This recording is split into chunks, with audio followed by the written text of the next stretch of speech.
एक बात जरा अपने दिमाग में सोचो, अगर तुम्हारी मौत कल हो जाए तो क्या करोगे? कल के लिए जो प्लान आपने बना रखे हैं वे सब धरे के धरे रह जाएंगे। और एक बात और सोचो, अगर आप अभी कुछ देर बाद मर गए तो क्या करोगे? जिन कामों को तुमने टाल रखा है या बाद में करने का सोचा है वो सब धरे के धरे रह जाएंगे। मौत कभी भी आ सकती है। मैं 2 कहानी आपको इस वीडियो में सुनाऊंगा। ये 2 कहानियां सुनने के बाद आपको किसी और की वीडियो देखने की जरूरत नहीं पड़ेगी, क्योंकि मृत्यु से बड़ा कोई मोटिवेशन नहीं। ये वीडियो तुम्हें हर तरीके से मजबूत बना देगी। तुम अगर इस वीडियो में बताई गई 2 रियल लाइफ स्टोरीज को समझ गए तो तुम कभी भी मक्कारी नहीं करोगे। तुम्हारा माइंड खुद बोलेगा काम कर, कल का क्या पता। तो आओ शुरू करते हैं वीडियो को। मशहूर एप्पल कंपनी के मालिक स्टीव जॉब्स की जिंदगी में वर्ष 2003 में एक मोड़ आया। उन्हें पता चला कि उन्हें कैंसर है। किसी भी सामान्य मनुष्य की तरह उन्होंने कभी सोचा नहीं था कि मृत्यु इतनी जल्दी आ जाएगी, लेकिन उन्होंने हकीकत स्वीकार की। उन्होंने जीवन के बचे हुए समय का उपयोग अद्भुत कार्यों को पूर्ण करने में किया। वर्ष 2005 में स्टैनफोर्ड यूनिवर्सिटी के समारोह में स्टीव जॉब्स ने अपने जीवन से जुड़ी मोटिवेशनल स्पीच दी। उन्होंने कहा, मैं जब 17 साल का था तब मैंने कहीं एक बात पढ़ी थी कि अपने हर दिन को अगर अंतिम दिन मानकर जिएंगे तो एक दिन आप सच साबित होंगे। इस बात ने मेरे मन पर बहुत बड़ा असर डाला और उस दिन से पिछले 33 सालों से मैं हर रोज सुबह आईने में देखकर खुद से पूछता हूँ, अगर आज का दिन मेरी जिंदगी का अंतिम दिन होता तो क्या आज मैं वो करता जो मैं करने वाला हूँ? अगर कई दिनों तक इस सवाल का जवाब नहीं में मिलता रहे तो मैं समझ जाता था कि ऐसी कोई बात जरूर है जिसमें मुझे परिवर्तन लाने की जरूरत है। कुछ ही दिन में मृत्यु होने की बात ने मुझे जिंदगी में कई जरूरी निर्णय लेने में मदद की।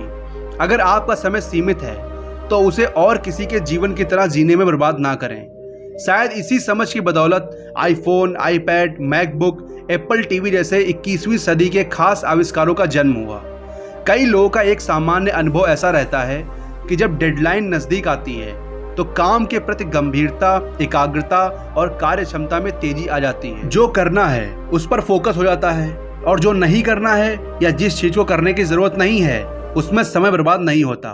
लेकिन जिंदगी कभी कभार ये झटका दे जाती है जिससे ये रहस्य सीधा दिल में उतर जाता है। तो ये थी पहली कहानी। अब हम बात करेंगे दूसरे कहानी की। दूसरे कहानी में आप जानेंगे कि कैसे मौत का अनुभव आपकी पूरी जिंदगी बदल सकता है। 15 जनवरी 2009 को यूएस एयरवेज की फ्लाइट नंबर 1549 न्यूयॉर्क सिटी के लगबार्डिया एयरपोर्ट से रवाना हुई। उड़ान भरने के तुरंत बाद ही पंछियों से उसकी टक्कर हो गई। कैप्टन स्टलनबर्ग और फर्स्ट ऑफिसर को हडसन नदी पर विमान की आपातकाल लैंडिंग करवानी पड़ी। विमान पानी तक पहुंचा तब तक उसमें सवार सभी यात्रियों ने यह सोच लिया था कि अब मृत्यु तय है। इस अंतिम क्षण में कई यात्रियों को जिंदगी के बारे में ऐसी स्पष्टता हासिल हुई जो अब तक कभी नहीं हुई थी। पायलट ने जब हडसन नदी पर विमान की चमत्कारिक लैंडिंग की और सभी यात्रियों को जब एहसास हुआ कि वे जिंदा हैं, तो उन्हें जिंदगी का एक नया उद्देश्य मिल गया। और इसी विमान में वनडी सीट पर बैठे थे बिजनेसमैन रिक एलायस। उन्होंने विमान को जब नदी के नजदीक आते देखा तब उन्हें अपनी जिंदगी के बारे में 3 जरूरी बोध प्राप्त हुए। पहला बोध, अब मैं जिंदगी में कुछ भी भविष्य पर नहीं छोड़ना चाहता और इस उद्देश्य ने मेरी जिंदगी बदल दी। दूसरा बोध, मैं अपनी पत्नी, मेरे दोस्त और लोगों के साथ मेरे रिश्ते के बारे में सोचता रहा।